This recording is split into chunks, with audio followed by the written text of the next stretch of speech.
আসসালামু আলাইকুম রহমতুল্লাহি অবরকাত। প্রথমে ছোট একটি গল্প বলি আপনাদের। একদা এক স্ত্রী খুব অসুস্থ অবস্থায় ছিল। এমন সময় তার স্বামী তার কাছে এলো।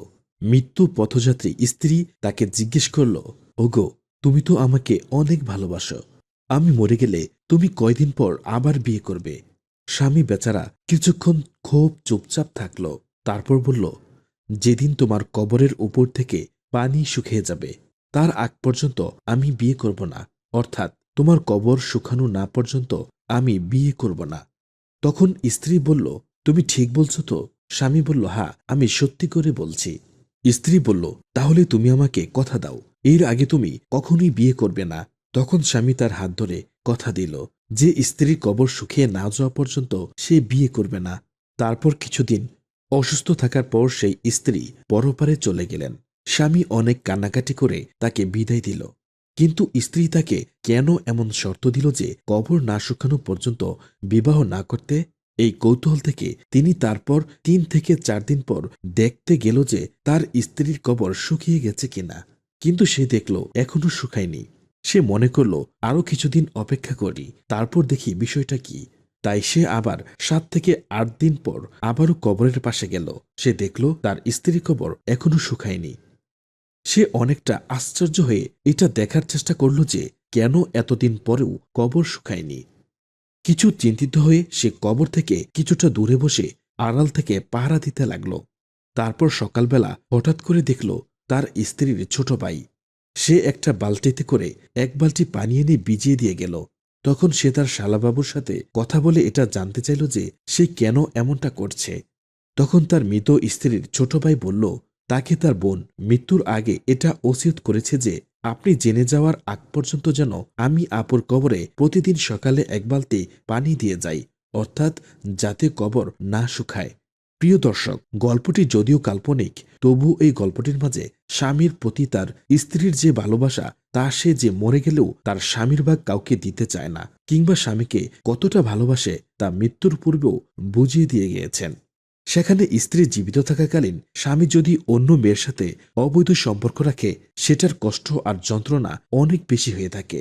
অনুরূপভাবে কোনো মহিলা যদি স্বামী থাকা সত্ত্বেও অন্য কারো সাথে সম্পর্ক করে, তাহলে সে স্বামীও অনেক দুঃখ পেয়ে থাকে। হয়তো অনেক সময় লোকলজ্জার ভয়ে সেগুলো প্রকাশ করে না, কিন্তু ভেতরে ভেতরে ঘুনে পোকার মতো শেষ হয়ে যায়। আর স্বামী যখন জানে তার স্ত্রী অন্য পুরুষের সাথে সম্পর্ক আছে, সেক্ষেত্রে বেশিরভাগ স্বামীরা সহবাসের সময় ভালো পারফর্ম করতে পারে না। আর তখন সে স্বামীর দ্রুত বীর্যপাতের সমস্যাও দেখা দিতে পারে। যদিও আমি এটা বলার চেষ্টা করছি না যে শুধুমাত্র এই কারণেই স্বামীদের দ্রুত বীর্যপাত হয়। আরেকটা কারণ হলো, অনেক সময় অনেক মহিলা বিবাহের পূর্বে এক বা একাধিক পুরুষের সাথে শারীরিক সম্পর্ক স্থাপন করে, যার ফলে বিবাহের পর যদি তার আপন স্বামীর কাছ থেকে পূর্বেকার পার্টনারের থেকে তার স্বামী কম সময় সহবাস করে, তখন সেই স্ত্রীর মস্তিষ্কে বা ব্রেইন স্যাটিসফ্যাকশনের অভাব তথা পূর্বেকার সঙ্গীর সাথে তীব্র সন্তুষ্টির অনুভূতির অভাব অনুভব করে থাকেন। কারণ এই সহবাসের ফলে ব্রেইন থেকে ডোপামিন হরমোন নিঃসরণ হয়। তার কারণে মানুষ সুখ বা পুলকিত অনুভব করে থাকেন।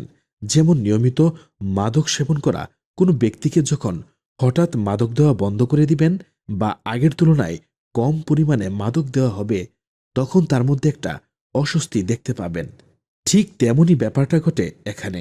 অর্থাৎ যখন সেই স্ত্রী আরেকজন পুরুষ থেকে এমন অভিজ্ঞতা লাভ করেছে যে সে ওই পুরুষ থেকে অনেকক্ষণ সহবাস উপভোগ করেছে, কিন্তু তার স্বামী এখন ততক্ষণ সময় স্থায়ী হতে পারছে না, তখন স্ত্রী সেই স্বামীকে এমন সব কথা বলে বা এমন আচরণ করে যার কারণে স্বামী নিজের আত্মবিশ্বাস আস্তে আস্তে হারাতে থাকে এবং তার সহবাস জীবন আরও দুর্বিষহ হয়ে পড়ে, যার ফলে তার দ্রুত বীর্যপাত সমস্যা আরও বাড়তে থাকে। অথচ মেডিকেল সায়েন্স বলছে, কেউ যদি ন্যূনতম 2 মিনিটও প্রাথমিকভাবে অর্থাৎ বিবাহের শুরুতে সহবাস করতে পারে, তাহলে সেটা কোনো রোগ হিসেবে গণ্য হয় না।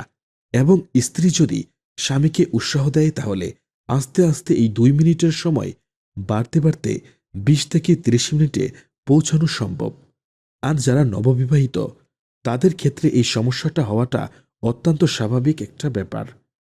বিবাহের 6 মাস থেকে 1 বছরের মধ্যে এই সমস্যাটা প্রায় 90% মানুষের ক্ষেত্রে ঠিক হয়ে যায়। কিন্তু ততদিন স্ত্রী স্বামীকে নিরুৎসাহিত না করে স্বামীকে আশ্বস্ত করতে পারলে এই সমস্যা খুব সহজেই কাটানো সম্ভব।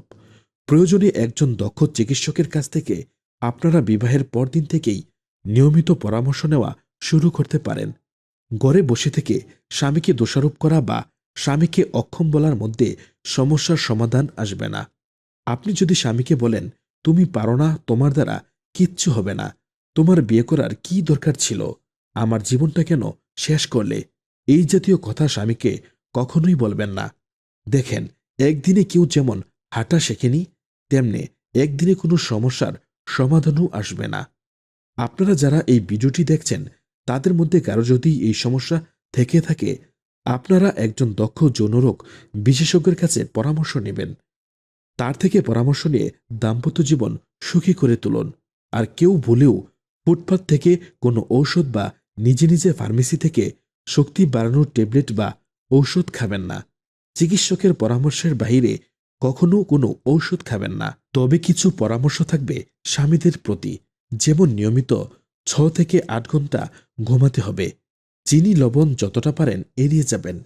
প্রতিদিন সহবাস না করে একদিন পর একদিন অথবা সপ্তাহে 2 থেকে 3 দিন করবেন। আর সহবাস রাতের শুরুতে না করে শেষ রাতে বা ভোরবেলায় অথবা ফজরের নামাজের পর সহবাস করা সবচেয়ে কার্যকর ও উত্তম।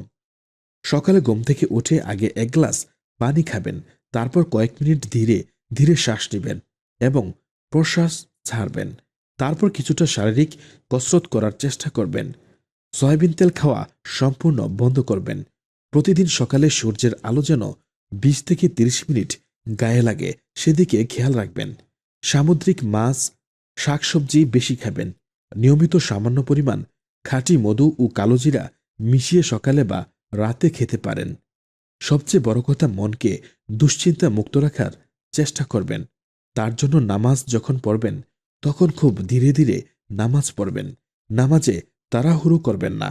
দেখবেন এই নিয়মগুলো মানার 3 মাস পর আপনি এমনিতেই সমস্ত সমস্যা থেকে রেহাই পাবেন ইনশাআল্লাহ।